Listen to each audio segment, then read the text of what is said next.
Tell us in the comments below which city you're listening from. Click the like button, and let's begin the story. Liam was only 11 years old when he decided he couldn't survive another day at St. Catherine's Home for Children. His small hands trembled as he packed his few belongings into a torn plastic bag, an oversized shirt that had belonged to another boy, shoes without laces, and a blurred photograph of his parents he had managed to keep for 6 months. St. Catherine's rose like a gray fortress on the industrial banks of the Hudson River, just north of Yonkers. Its cracked walls and barred windows gave the impression of a prison rather than a home for abandoned children. Liam had arrived there when he was 10, after his parents died in an apartment fire on the Lower East Side. He had no known relatives, no one to claim the boy with large green eyes and dark brown hair who had been left completely alone in the world. During those 6 months, he had learned that survival at St. Catherine's depended on being invisible. The director, Mr. Vernon Haskell, was a heavy-set man with gray hair and small cold eyes who ran the place like his personal kingdom. Children who caused problems disappeared mysteriously, transferred to more appropriate facilities, according to what he explained to occasional government visitors. But Liam had heard the rumors whispered in the dormitories late at night. Some children were sold to families who wanted them for domestic work. Others simply vanished without a trace. The food was scarce and poor quality. They ate watery oatmeal with stale bread for breakfast, beans with hard tortillas for lunch, and whatever was left over for dinner. Liam had learned to eat quickly and hide small pieces of bread for the moments of hunger that came inevitably in the early morning hours. His thin body showed ribs clearly marked under baggy clothes, and his sunken cheeks made him look older than he was. But it wasn't hunger that had decided his escape. It was fear. That morning, Liam had seen Mr. Haskell separate 3 children from the group during breakfast.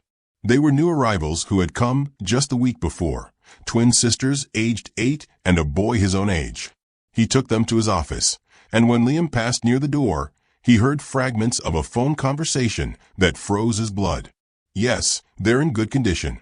The girls are very obedient. The boy is strong for his age. Tomorrow night, they'll be ready for transfer. Liam knew that word, transfer. It was the euphemism Mr. Haskell used when children disappeared forever. He had stood paralyzed beside the door, feeling terror rise up his throat like bitter bile.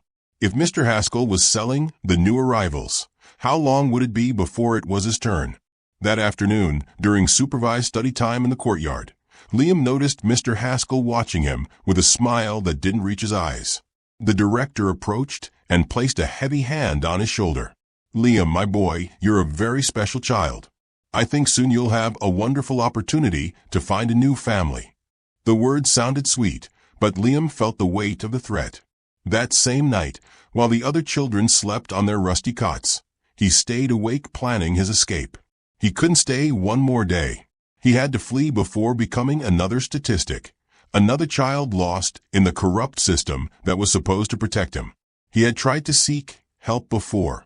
Months ago, when a social worker visited the orphanage, Liam had managed to speak with her alone.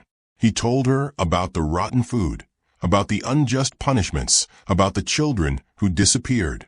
The woman listened with a serious expression and promised she would return to investigate. But when the social worker came back 2 weeks later, Liam noticed she no longer looked at him with the same compassion. During her conversation with Mr. Haskell, the director had been very convincing. "That boy has serious adaptation problems. He invents fantastic stories to get attention. We've been considering transferring him to an institution specialized in behavioral disorders." The social worker nodded with understanding and left without speaking to Liam again. That night, Mr. Haskell punished him severely for inventing lies about the orphanage and kept him without dinner for 3 days. He had also tried to escape before, but they had always found him. The first time he managed to reach the Yonkers bus station, where he asked vendors for help. But when the police arrived, they brought Mr. Haskell with them, who explained with great theatricality that Liam was a troubled child with tendencies to run away. The officers, who clearly knew the orphanage director, returned him without asking questions. The second time he had gotten farther, to Grand Central Terminal in Manhattan, but without money and without documents, he couldn't board any transport. A security guard found him sleeping on a bench, and after some phone calls, Mr. Haskell appeared again with his false smile and rehearsed explanations. After each failed attempt, the punishments were worse. Liam spent weeks sleeping in the damp basement, eating only dry bread and water, while Mr. Haskell repeated that he could never escape, that no one in the world cared about a troubled orphan like him. But this time would be different. Liam had been observing and planning for weeks. He knew the guard schedules. He knew the south wall had a section where the bricks were loose. He had memorized the paths that led away from the orphanage. And most importantly, this time he wouldn't seek help from adults. His experience had taught him that adults couldn't be trusted, that the system was designed to protect people like Mr. Haskell, not children like him. His plan was simple but desperate. Escape at night, reach the Hudson River, and look for somewhere to hide until he could figure out what to do next. He had heard that in the abandoned industrial area along the waterfront there were many derelict buildings, forgotten docks, where he could take refuge temporarily while devising a permanent solution. The night of his escape, Liam waited until he was sure everyone was asleep. The night guard, an older man named Morris, had the habit of falling asleep in his chair after midnight. Liam got up carefully from his cot, avoiding the squeaking of rusty springs, and headed toward the dormitory window. His roommates slept deeply, some moaning in dreams that were probably nightmares. Liam felt a pang of guilt for abandoning them, but he knew he couldn't save them all. He could barely save himself. He slid the window up inch by inch, holding his breath every time the old wood creaked. Once he had enough space, he slipped outside and landed softly on the wet grass of the back garden. The moon was hidden behind thick clouds, which provided the darkness he needed, but also made it harder to orient himself. Liam ran crouched until he reached the south wall, where he began working on the loose bricks he had identified during his daytime explorations. His small hands bled as he removed brick after brick, creating a hole large enough to pass through. On the other side was a narrow alley that led toward the river. He could smell the water mixed with rust and diesel, the characteristic scent of the industrial docks. He ran through deserted streets, keeping to the shadows of abandoned warehouses. Every sound made him jump. A cat knocking over garbage cans, the distant whistle of a train, the echo of his own footsteps on wet pavement. After what felt like hours, but was probably only 20 minutes, he reached the waterfront. The Hudson stretched before him like a dark mirror reflecting the dim lights of the city across the water. The area where he found himself was an industrial wasteland that had been abandoned decades ago. Rusted cranes rose like skeletal fingers toward the sky. Collapsed warehouses leaked toxic substances into puddles that gleamed with rainbow colors in the darkness. And there, tied to a half-collapsed dock, was the houseboat. At first, Liam thought he was imagining it. The structure was so covered with vegetation and river debris that it looked more like a floating island than a vessel. Vines and weeds grew wildly across what had once been the roof. The windows were dark and broken, and the hull was so low in the water it seemed about to sink at any moment. But it was there, real, abandoned, and most importantly, it looked like a place where no one would think to search for a runaway child. Liam approached cautiously, testing each step on the rotten dock before putting his full weight on it. The wood groaned under his feet, but held. When he reached the edge where the houseboat was tied, he saw that the moorings were so rusted they had practically fused to the dock. This boat hadn't moved in years, maybe decades. The entrance was a sliding door that had jammed halfway open. Liam had to turn sideways to slip through the narrow gap. The smell that hit him was overpowering. Stagnant water, mold, rotting wood, and something else, something metallic and chemical that made his nose burn. Once inside, he waited for his eyes to adjust to the deeper darkness. The interior of the houseboat was larger than it had appeared from outside. He was standing in what had once been the main cabin, a space about 20 feet long and 12 feet wide. Broken furniture was scattered everywhere. A table turned on its side, chairs with missing legs, a sofa whose cushions had been devoured by rats in time. But what caught Liam's attention was that despite the apparent abandonment, there were signs that someone had been there recently. Very recently. In one corner, there was a camping stove that looked relatively new. Beside it were canned foods with expiration dates from just a few months ago.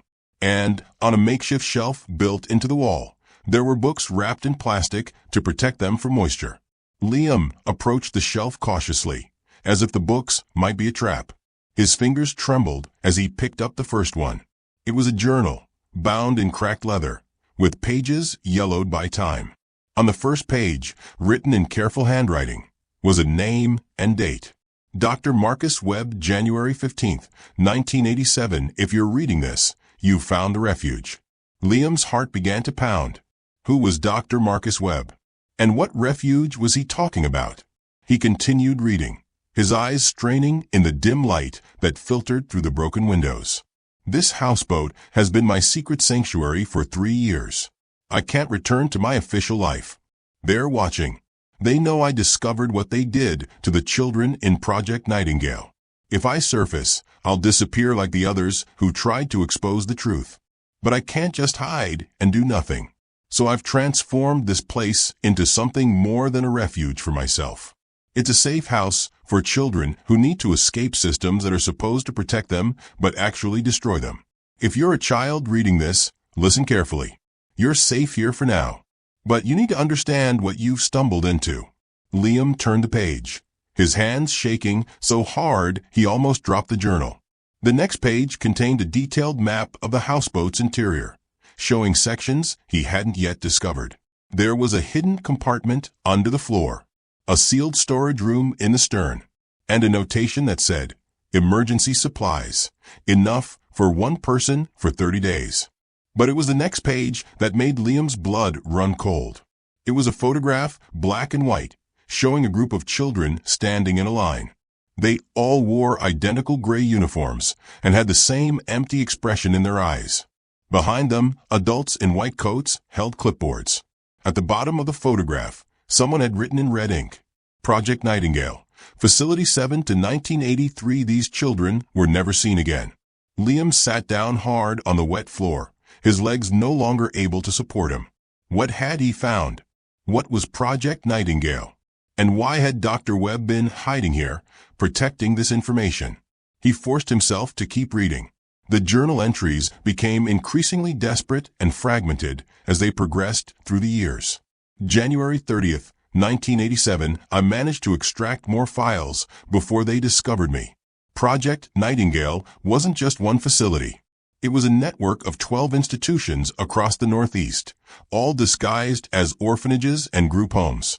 They were using the children for medical experiments, testing drugs that hadn't been approved, studying the effects of psychological trauma, documenting how far a child could be pushed before breaking completely. The government knew. Certain government officials authorized it.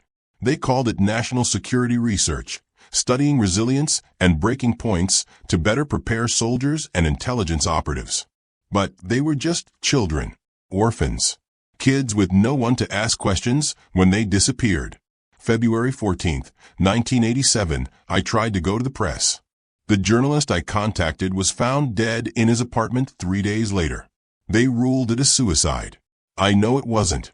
I tried to contact former colleagues at the university. Most won't return my calls. The one who did told me to stop investigating if I wanted to live. I'm running out of options. But I have the files. I have the evidence. I have the names of every official who authorized this horror. Liam's hands trembled as he turned more pages. The entries jumped forward in time, becoming less frequent but more focused. June 3rd, 1988, I've made contact with an underground network of activists who help traffic children and abuse survivors. They've agreed to use this houseboat as a safe house. We have a protocol now. Any child who finds their way here will find supplies, information, and contact details for people who can genuinely help. I can't save all the children who suffered in Project Nightingale. Most of them are lost forever, their fates unrecorded, their graves unmarked. But I can save the ones who come after. I can make sure this place exists for any child desperate enough to run, smart enough to hide, and lucky enough to find sanctuary. September 12th, 1989, I haven't been back to the houseboat in 6 months. Too dangerous. They're still watching my known associates. But I've left everything in place. The supplies are restocked by trusted contacts. The documents are sealed in waterproof containers. If a child finds this journal, know this. You're not crazy for running. The system that's supposed to protect you is broken in ways most people can't imagine. Trust your instincts. Trust the fear that made you flee. And trust that there are some adults who still fight for children like you. The journal ended there. No final entry. No explanation of what happened to Dr. Marcus Webb. Liam sat in the darkness of the houseboat, holding the journal against his chest, trying to process what he had just read. This place wasn't just an abandoned boat. It was a refuge built by someone who had risked everything to expose horrific crimes against children. Someone who understood what it meant to be betrayed by the institutions that claimed to protect the vulnerable. For the first time since his parents' death, Liam didn't feel completely alone. Dr. Webb might be gone, disappeared into whatever fate awaited whistleblowers who challenged powerful people. But his refuge remained. His supplies remained. His evidence remained. And now Liam had found it. He stood up and began exploring more systematically, using the map from the journal as a guide. The hidden compartment under the floor contained exactly what Dr. Webb had promised. Waterproof containers filled with canned food, bottled water, blankets, a first aid kit, and changes of clothes in various sizes. In the stern storage room, sealed against moisture and decay, Liam found the files. Boxes and boxes of documents, photographs, medical records, and testimony. Evidence of crimes that had been buried, children who had been erased, officials who had looked the other way or actively participated in Project Nightingale. But he also found something else. A smaller box labeled, "For the child who finds this refuge." Inside was a letter, sealed in plastic, along with a prepaid phone card and a list of names with contact information. Dear unknown friend, if you're reading this, you found my sanctuary at your moment of greatest need. I'm sorry you had to run. I'm sorry the adults who should have protected you failed so catastrophically that fleeing alone seemed safer than staying. But you're not alone anymore. This houseboat has everything you need to survive for at least a month. Use that time wisely. Rest. Heal. Think clearly about your next steps. In this box, you'll find contact information for people I trust absolutely. They're part of an underground network that helps children escape abusive systems. They can't fix everything, but they can provide safe temporary housing with families who've been carefully vetted, legal advocates who specialize in child protection, journalists who will listen to your story and help expose the truth, medical care if you need it, education resources if you've missed school. The phone card has enough minutes for you to make contact. There's a payphone 3 blocks north of the marina. Use it. Don't use it more than once from the same location. Most importantly, your story matters. Your survival matters.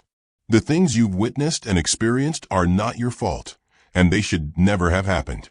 I've spent my life trying to protect children from systems that devour the vulnerable.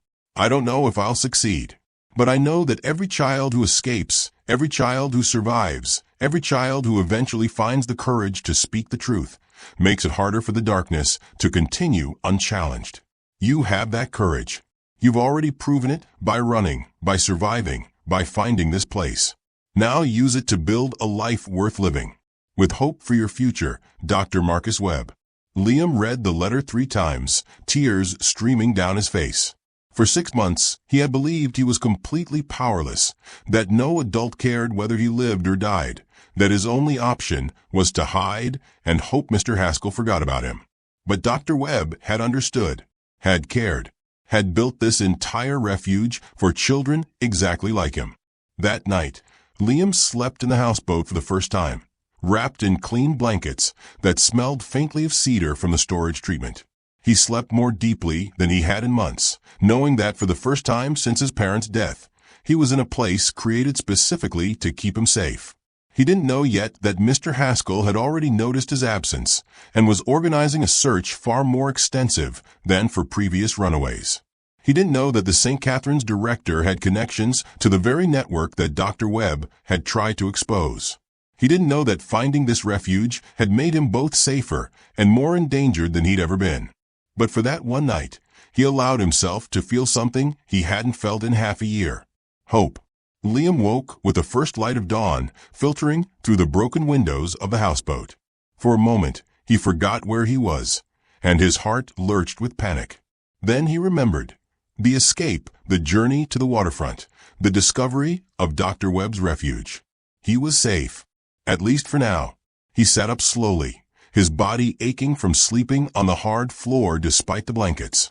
The houseboat rocked gently with the movement of the river, a sensation that was both comforting and unsettling. He had never been on a boat before. The morning light revealed details he had missed in the darkness. The interior of the houseboat showed signs of careful preparation mixed with years of decay. The walls were covered with plastic sheeting that had protected them from the worst of the moisture damage. In several places, he could see where Dr. Webb had reinforced the structure with new boards and waterproof sealant. But it was the photographs that caught Liam's attention now that he could see them clearly. They were tacked to one wall, protected by a sheet of clear plastic. Dozens of black and white photographs showing children of various ages, all with the same haunted expression. Beneath each photograph was a name, an age, and a date. Sarah Mitchell, 9 years old, last seen 1981. Carlos Rodriguez, 11 years old, disappeared 1982. Jennifer Walsh, 8 years old, vanished 1983. Liam counted them slowly. 43 children. 43 faces staring out from the wall, frozen in time, never aging, never growing up. Children who had been swallowed by Project Nightingale and never emerged. At the bottom of the wall, Dr. Webb had written in black marker, "Never forgotten, never forgiven. Justice is coming." Liam felt a chill that had nothing to do with the cold morning air. These children had been real people with lives and hopes and families who must have wondered what happened to them. And they had simply disappeared, erased by a system that was supposed to protect them. He forced himself to turn away from the wall of photographs and focus on practical matters. He needed to eat. He needed to plan his next steps. Most importantly, he needed to decide whether to use the phone card and contact the people on Dr. Webb's list. The decision terrified him. Every adult who had promised to help him had either failed or betrayed him. Why would these strangers be any different? But the alternative was to stay hidden in the houseboat indefinitely, and he knew that wasn't sustainable. Eventually, someone would find him, or his supplies would run out, or the boat would finally sink into the contaminated waters of the Hudson. He opened one of the cans of food from the storage compartment, a simple can of beans that he ate cold with a spoon he found in the camping supplies. As he ate, he studied the list of contacts Dr. Webb had left. The first name on the list was Catherine Morrison, Legal Advocate, Children's Rights Network. Below her name was a phone number and a brief note in Dr. Webb's handwriting. "Kathy is one of the bravest people I've ever met. She's gotten children out of impossible situations. She doesn't give up. She doesn't work with law enforcement unless absolutely necessary, because she knows the system is compromised. Trust her." The second name was Father Thomas Brennan, St. Michael's Parish, Underground Sanctuary Network. Safe houses in 3 states. Has hidden dozens of children and families fleeing domestic violence and institutional abuse. Will ask no questions you're not ready to answer. The third name was Rachel Cohen, Investigative Journalist, Independent. She's the only journalist I trust with this story. She's been investigating Project Nightingale independently. She has sources I don't. If you're ready to go public, she's the one. Liam studied the names for a long time, trying to imagine what these people might be like. Would they actually help?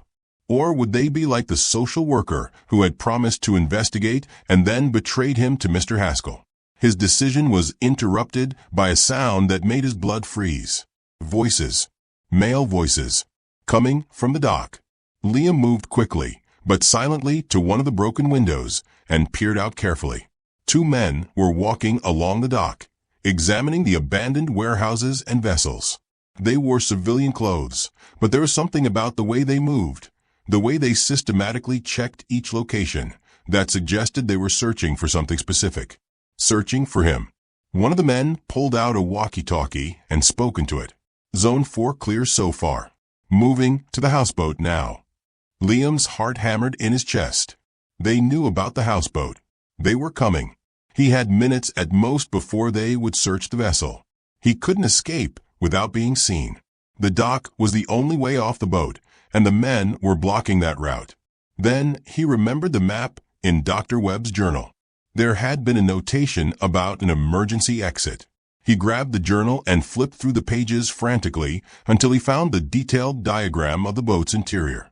There, in the stern, below the waterline, Dr. Webb had marked an escape hatch that led directly into the river. The notation said, "Emergency exit. Leads to swimming access. Current will carry you downstream. Clothing bag attached with dry clothes for after. Only use if absolutely necessary. Water is contaminated." Liam heard the men's footsteps on the dock, getting closer. He had no choice. He moved quickly to the stern compartment, pushing aside boxes of files until he found the hatch in the floor. It was secured with a simple latch that opened easily. When he lifted it, cold air rushed up from the dark opening below, along with the smell of river water and oil. The voices were right outside now. "This is the one. The tip said the kid might be hiding in an old houseboat. This matches the description." Liam grabbed the waterproof bag Dr. Webb had mentioned in his notes, took one last look at the refuge that had given him a night of safety, and lowered himself through the hatch. The drop into the water was shorter than he expected, but the cold was shocking. The Hudson in October was frigid, and the contaminated water burned his skin where it touched. He forced himself to take a deep breath and duck under the surface, swimming away from the houseboat toward the darker waters downstream. Above him, he heard muffled shouts and the sound of the men boarding the houseboat. They would find the evidence of his presence: the opened can of beans, the disturbed blankets, the journal left on the floor in his haste to escape. But they wouldn't find him. The current grabbed him and pulled him downstream, just as Dr. Webb's notes had indicated. Liam swam toward the far bank, his muscles screaming from the cold and effort. When he finally dragged himself onto a muddy shoreline beneath an abandoned railroad bridge, he was shaking so violently he could barely stand. He forced himself to keep moving. He found the waterproof bag Dr. Webb had attached to the escape route, secured to a piling beneath the bridge.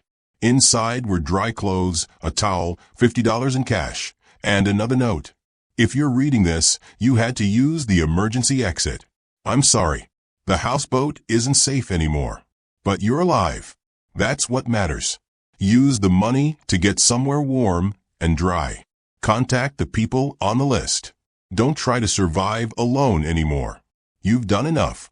Now let the adults who care help you." Liam changed into the dry clothes, his fingers numb and clumsy. The clothes were too large, clearly sized for an older teenager, but they were warm and clean. As he worked, he thought about what he had learned. The men had received a tip about the houseboat. That meant someone knew about Dr. Webb's refuge. Someone who was actively searching for runaway children. Someone connected to Mr. Haskell, or worse, to the remnants of Project Nightingale itself. He couldn't go back to the houseboat. That safe haven was compromised now. But Dr. Webb had prepared for this possibility. The emergency exit, the backup supplies, the list of contacts, they were all part of a larger plan to help children escape and survive. Liam made his decision. He would use the payphone Dr. Webb had mentioned, 3 blocks north of the marina. He would call the first number on the list, Catherine Morrison, the legal advocate. He would take the risk of trusting an adult one more time. Because Dr. Webb had been right about one thing. He had done enough alone. He had escaped Mr. Haskell. He had survived on the streets. He had found the refuge. He had evaded capture. Now he needed to do something even harder. He needed to trust that somewhere in the broken system, there were still adults who would fight for children like him. As the sun rose higher over the contaminated waters of the Hudson, Liam began walking north, away from the houseboat, away from the men who were searching for him, toward the payphone and the possibility of a different kind of rescue. He didn't know yet that Catherine Morrison had been waiting for a call from a child in need for 3 years, ever since Dr. Webb had first contacted her about his discoveries. He didn't know that the phone number he was about to dial would connect him to a network of people who had dedicated their lives to protecting children the system had failed. He didn't know that his escape from St. Catherine's and his discovery of Dr. Webb's refuge were about to trigger a chain of events that would expose decades of institutional abuse and corruption. All he knew was that he was cold, scared, and desperate for someone to believe him. And sometimes, that's all it takes for everything to change. The payphone was exactly where Dr. Webb's notes had indicated, on a corner 3 blocks north of the marina, outside a closed gas station whose windows were covered with graffiti and yellowed newspaper. Liam approached it cautiously, checking every direction to make sure no one was watching. His hands shook as he pulled out the prepaid phone card and Catherine Morrison's number. He had rehearsed what he would say a dozen times during the walk, but now that the moment had arrived, all his carefully planned words seemed to evaporate. He dialed the number and waited, his heart pounding so loudly he could barely hear the ringing on the other end. After 3 rings, a woman's voice answered. Catherine Morrison, Children's Rights Network. Liam's throat closed up. He couldn't speak. "Hello," the woman said again, her tone gentle but alert. "Is someone there?" "I." Liam's voice came out as a whisper. He forced himself to speak louder. "I found Dr. Webb's houseboat." There was a sharp intake of breath on the other end of the line.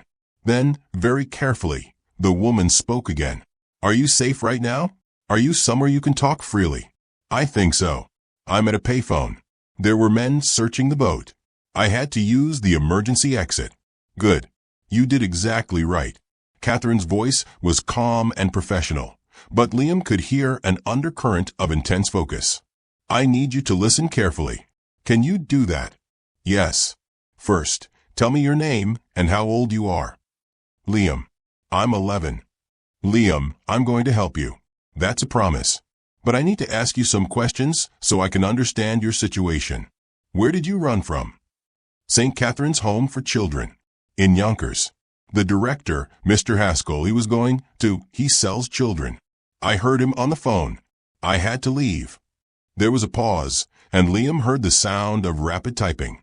"St. Catherine's. Vernon Haskell. I know that facility." Catherine's voice had turned cold. "Liam, we've had reports about that place before. Children who've escaped have told us things that, let me ask you this. Did Dr. Webb's journal mention Project Nightingale?" "Yes. It said it was medical experiments on orphans. That the government knew about it. That children disappeared.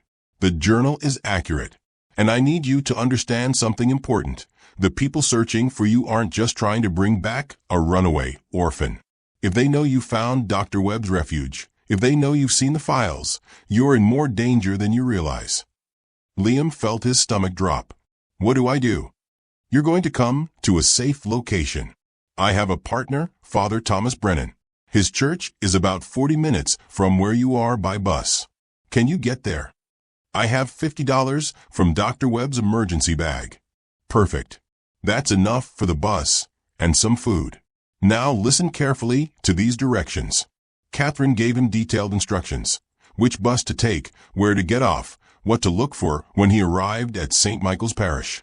She made him repeat everything back to her twice to make sure he had it memorized. "When you get there, go to the side entrance, not the main doors. There's a red door that leads to the parish offices. Knock 3 times, pause, then twice more. That's how Father Thomas knows someone is coming through the network." "Will you be there?" Liam asked, surprised by how much he hoped the answer would be yes. "I'm in Manhattan right now, but I can be there in 2 hours. Father Thomas will keep you safe until I arrive. Liam, one more thing. Don't talk to anyone else. Don't trust anyone who says they're there to help you, even if they claim to be from Child Services or the police. Some of the people involved in Project Nightingale have influence in those systems. Do you understand?" "Yes." "Good. Now go. Take the next bus north. I'll see you soon." The line went dead. Liam hung up the phone and stood for a moment, trying to process what had just happened. He had made contact.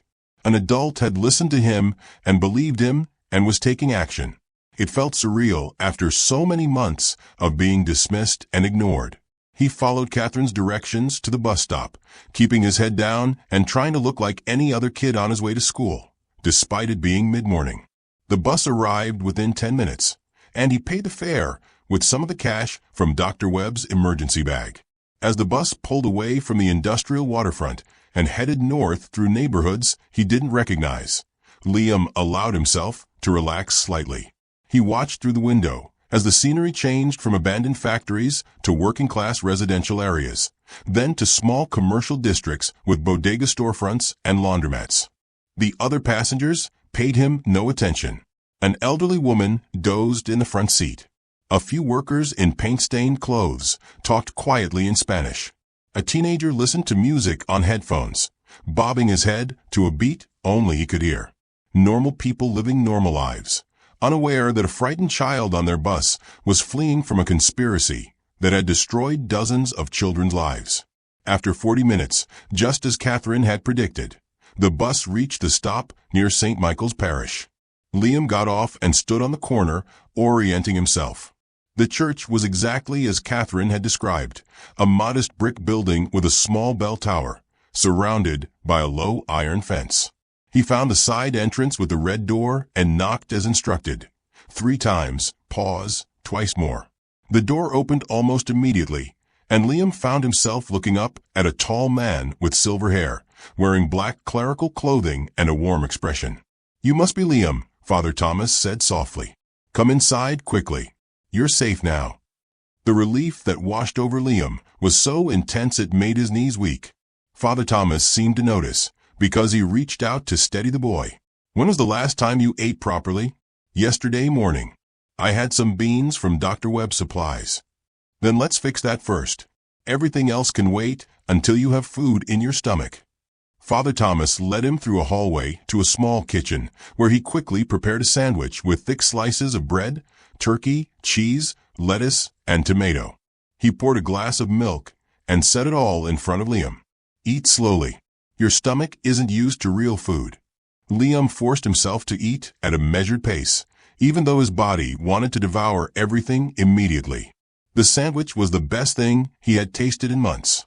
Real food, prepared with care, given freely without conditions or threats. As he ate, Father Thomas sat across from him, hands folded on the table. "Catherine called me while you were on the bus. She told me about St. Catherine's and Mr. Haskell. You're not the first child who's come through this network after escaping from that facility." Liam looked up, startled. "There were others. 3 that I know of in the past 2 years. All of them reported the same pattern. Children being sold to families for domestic labor or worse, conditions that violate every child welfare regulation, and systematic cover-ups when anyone tries to investigate. Why hasn't anyone stopped it?" Father Thomas's expression grew sad. "Because Mr. Haskell has protection. He's connected to people with influence. People who benefit from having access to vulnerable children with no families to ask questions about them. Like Project Nightingale." The priest's eyes widened slightly. "So you found the files. That explains why they're so desperate to find you." "I don't understand. Project Nightingale was decades ago. Why does it matter if I found old documents?" "Because the people who authorized and ran Project Nightingale never faced consequences. They moved into other positions of power. And some of them continued their work through different channels, different organizations." Father Thomas leaned forward, his voice gentle but serious. "Liam, what Dr. Webb discovered was that Project Nightingale didn't end in the 1980s. It evolved.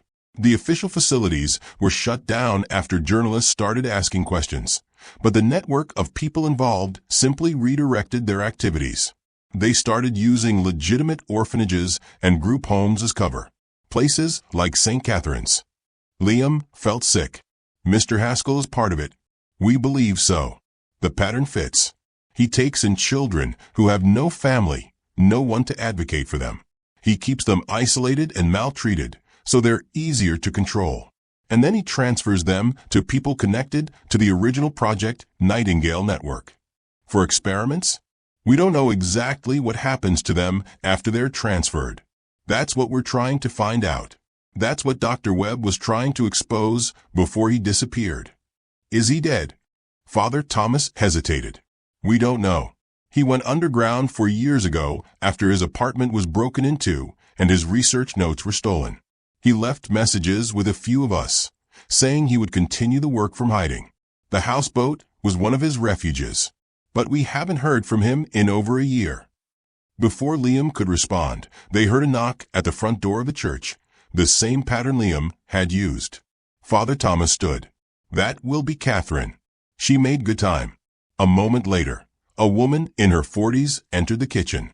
She had dark hair pulled back in a practical ponytail, sharp, intelligent eyes, and the confident bearing of someone accustomed to fighting difficult battles. Catherine Morrison looked at Liam and smiled, but it was a sad smile that acknowledged pain. Hello, Liam. I'm so glad you made it here safely. She pulled out a chair and sat down, placing a leather briefcase on the table. I want to be completely honest with you about what happens next, because you deserve to know the truth. Can I do that? Liam nodded, even though he felt a knot of anxiety forming in his stomach. Good. Here's the situation. You've discovered evidence of crimes that powerful people want to keep buried. That makes you valuable as a witness, but it also makes you a target. I can protect you legally, get you into safe housing with a vetted foster family, and begin the process of exposing what's been happening at St. Catherine's and other facilities. She paused, making sure Liam was following. But that process will be difficult. It means testifying about what you experienced. It means facing Mr. Haskell in court. It means your story becoming public. And it means accepting that some adults you encounter, even ones who seem trustworthy, might be compromised. What's the alternative? Liam asked quietly. The alternative is that I can place you with Father Thomas's network in a safe house under a different identity. You'll be protected, but you won't help expose the system. Other children will continue to suffer what you suffered. Catherine leaned forward. I won't pressure you either way. You're 11 years old. You've already survived more than most adults ever face. Whatever you choose, I'll support you. Liam thought about the wall of photographs in Dr. Webb's houseboat. 43 children who had vanished. 43 faces frozen in time. He thought about the 3 new children at St. Catherine's who Mr. Haskell had been preparing to transfer. He thought about Dr. Webb, who had sacrificed his career and possibly his life trying to protect children he would never meet. I want to help stop them, Liam said. I want to testify. Catherine smiled, and this time it reached her eyes. Then, we have a lot of work to do. But first, you're going to rest. Father Thomas has a room prepared for you.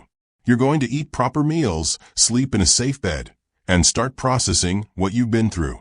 The legal battle can wait a few days. She opened her briefcase and pulled out a manila folder. But I do need to ask you some questions about the files you saw in the houseboat. Can you describe what was there?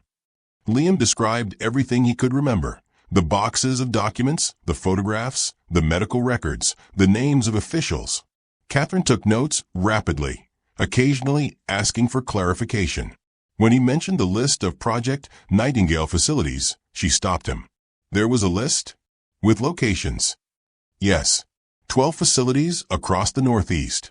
St. Catherine's wasn't on it, though. The list was from the 1980s. Catherine and Father Thomas exchanged a look that Liam couldn't quite read. That list was supposed to have been destroyed, Catherine said slowly. If Dr. Webb preserved it, if those files are still in the houseboat, they might not be there anymore, Liam said. The men who were searching might have found them. Possibly. But they also might have been focused on finding you and missed the sealed storage compartment. We need to know for certain.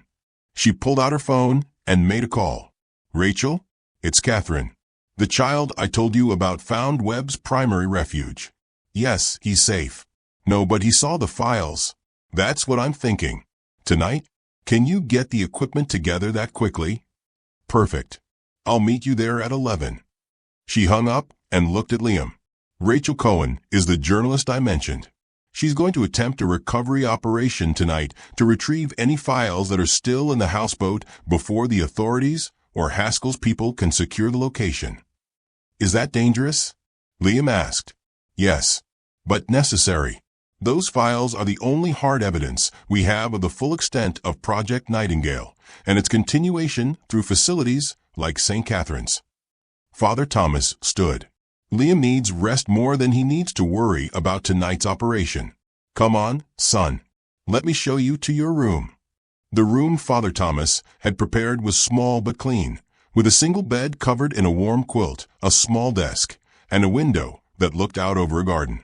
It was more space and privacy than Liam had had in 6 months. The bathroom is across the hall, Father Thomas said. There are clean clothes in the dresser, various sizes. Find what fits. And, Liam. Yes. You made the right choice, trusting Catherine. She's never failed a child who came to her for help. Never. After Father Thomas left, Liam sat on the bed, feeling the soft mattress beneath him. So different from the hard cots at St. Catherine's. He lay back and stared at the ceiling, his mind racing with everything that had happened in the past 24 hours.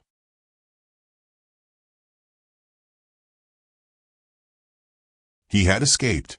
He had found Dr. Webb's refuge. He had evaded capture. He had made contact with the underground network. And now he was safe, at least temporarily, in a place where adults actually seemed to care about his well-being. It felt almost too good to be true. Part of him kept waiting for the trap to spring, for Father Thomas to reveal himself as another Mr. Haskell, for Catherine to betray him like the social worker had. But another part of him, the part that remembered his parents' love before they died, the part that still believed good people existed in the world, that part whispered that maybe, finally, he had found people who would actually protect him. As exhaustion finally overcame anxiety, Liam fell asleep in the safe room, unaware that at that exact moment, Mr. Haskell was on the phone with someone very powerful, someone very connected, someone who had just learned that a child had accessed Dr. Marcus Webb's files. The network that had protected Project Nightingale for decades was mobilizing to eliminate this new threat. And they had resources that Liam, Catherine, and Father Thomas couldn't yet imagine. But they also didn't know that Dr. Webb had prepared for exactly this scenario, and that the files Liam had seen were only the beginning of what the houseboat contained.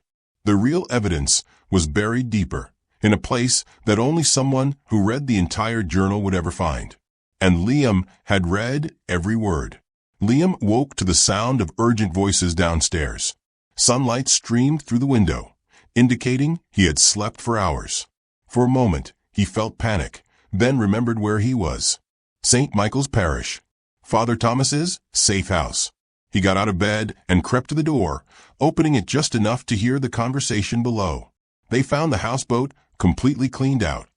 It was Catherine's voice, tense and frustrated. By the time Rachel got there with her team, every file was gone. Every document. Even the photographs on the wall. How is that possible? Father Thomas asked. You said the location was supposed to be secure. Someone talked. Someone in the network told them where to look. Liam felt his stomach drop. The files were gone. All of Dr. Webb's evidence. All the proof of Project Nightingale and its continuation.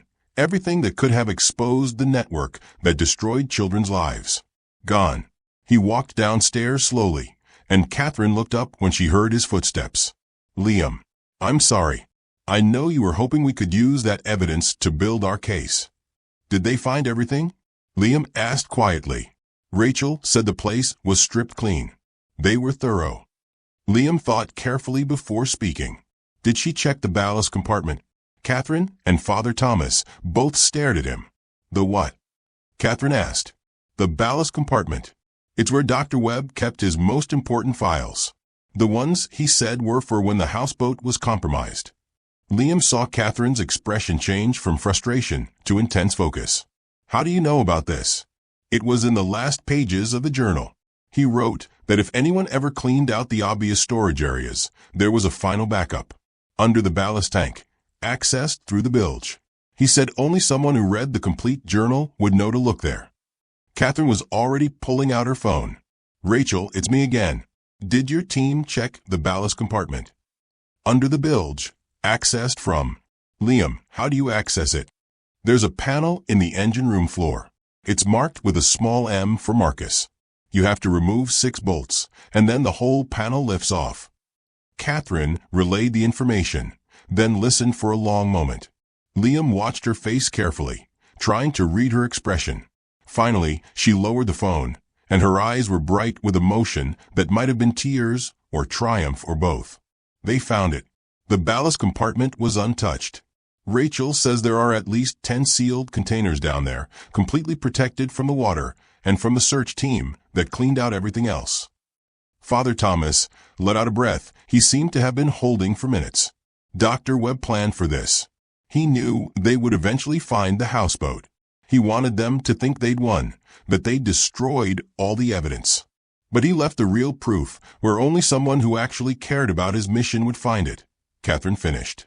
She looked at Liam with something like awe. You read the entire journal. I had time while I was hiding in the boat. I wanted to understand who Dr. Webb was, what he was trying to do. He was trying to protect children like you. And now, because you paid attention to his words, because you actually cared enough to read everything he wrote, we have the evidence we need. Catherine sat down at the kitchen table and pulled Liam into the chair next to her. Rachel's team is securing the containers now. They'll bring them here within the hour. But Liam, I need you to understand something.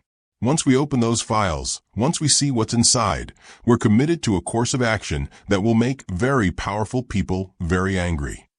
They're already angry, Liam pointed out. They're already looking for me. True. But right now they think they've won. They think they destroyed the evidence. Once they realize we still have it, they'll escalate. They'll use legal pressure. They'll try to discredit us. They might even use more direct methods of intimidation. Father Thomas added gently, what Catherine is saying is that this becomes more dangerous from here. You can still choose to step back.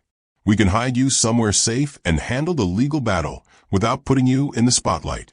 Liam thought about his parents, who had died in a fire that the news had called accidental, but that Liam had always suspected was something more. He thought about the hollow feeling of waking up every day at St. Catherine's, knowing no one cared whether he lived or died. He thought about the 3 new children Mr. Haskell had been preparing to transfer, who were probably already gone by now. I want to see what's in the files, he said. I want to know the whole truth. An hour later, Rachel Cohen arrived with 2 colleagues, carrying sealed waterproof containers that they placed carefully on the floor of Father Thomas's office. Rachel was a woman in her 30s with short red hair and the intense energy of someone perpetually investigating something. Liam, she said, shaking his hand formally. I've been trying to crack this story for 4 years. Dr. Webb was my source before he disappeared.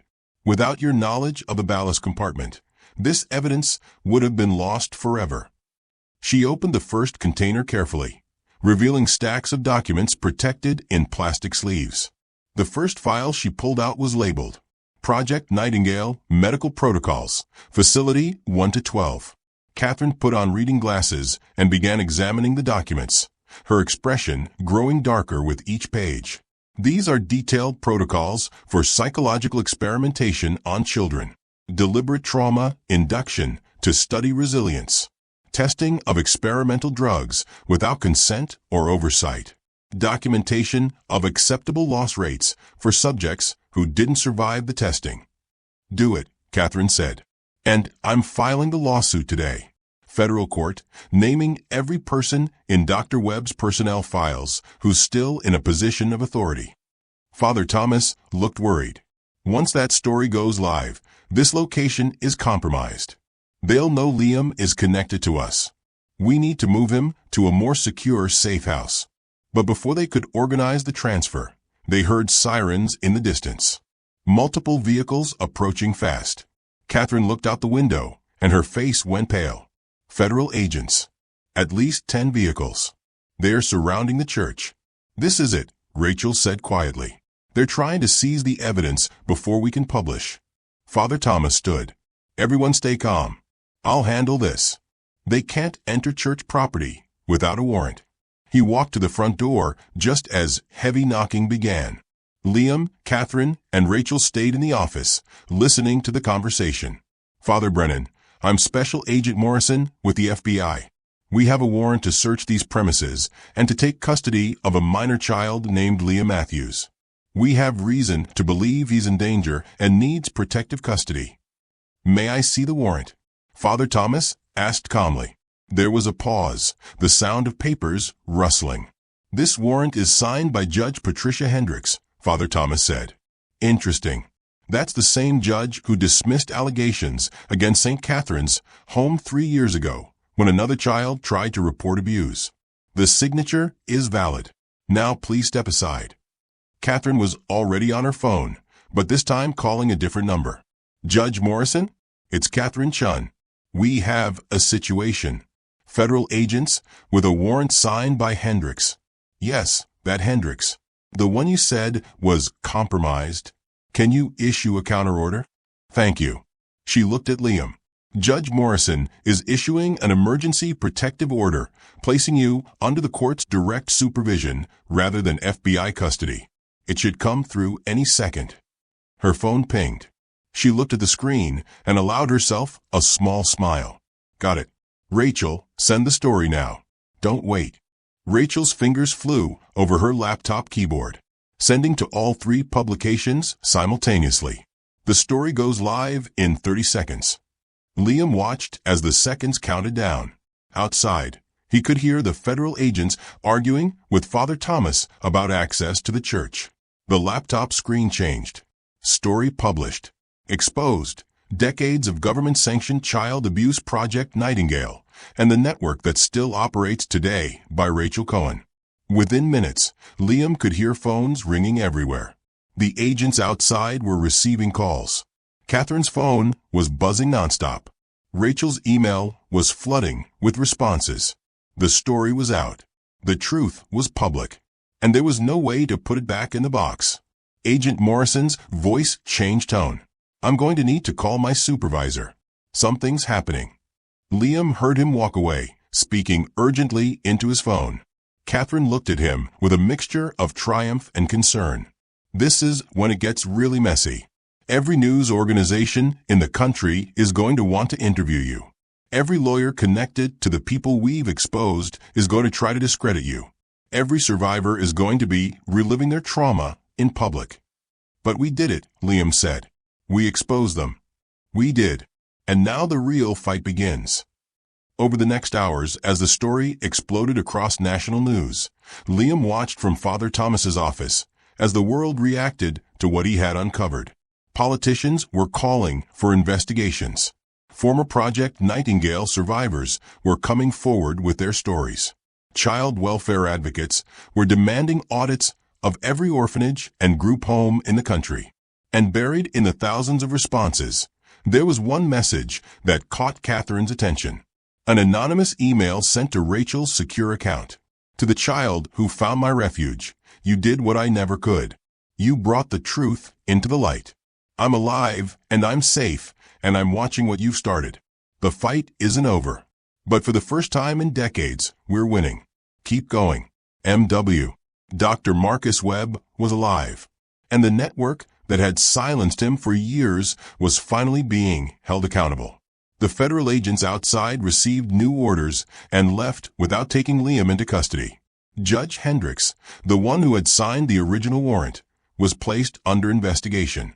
Mr. Haskell was found 3 days later trying to board a flight to a country without extradition treaties. And Liam, the 11-year-old orphan who had just wanted to escape abuse, became the catalyst for the largest child protection reform in American history. But as Catherine reminded him that evening, as they watched the news coverage together, the real work was just beginning. You've exposed the network. Now we have to dismantle it.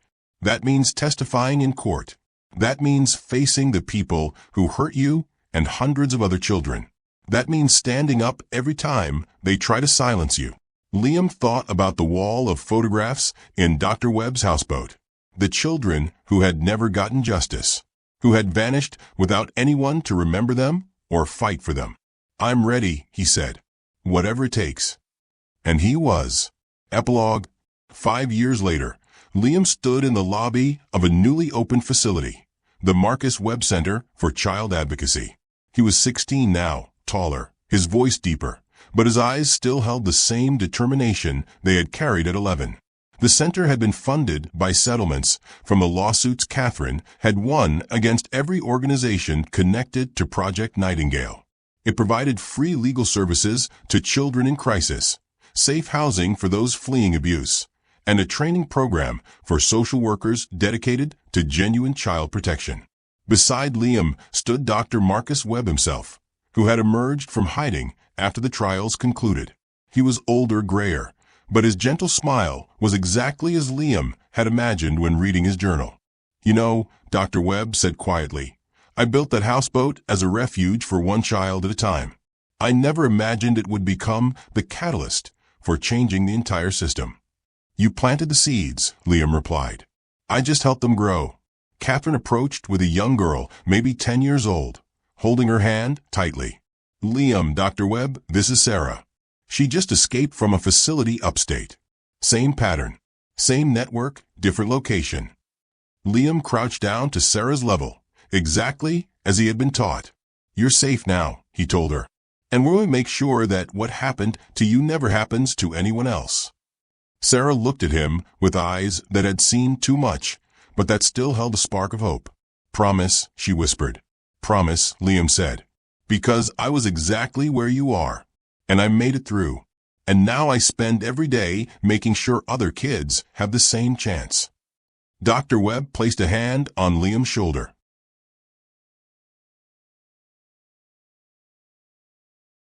"The houseboat is gone now. Sank into the Hudson during a storm last year. But its purpose lives on. Every child we help, every network we dismantle, every adult we train to actually protect rather than harm." Liam looked around the center, at the lawyers working on case files, at the counselors talking with traumatized children, at the safe rooms where kids could sleep without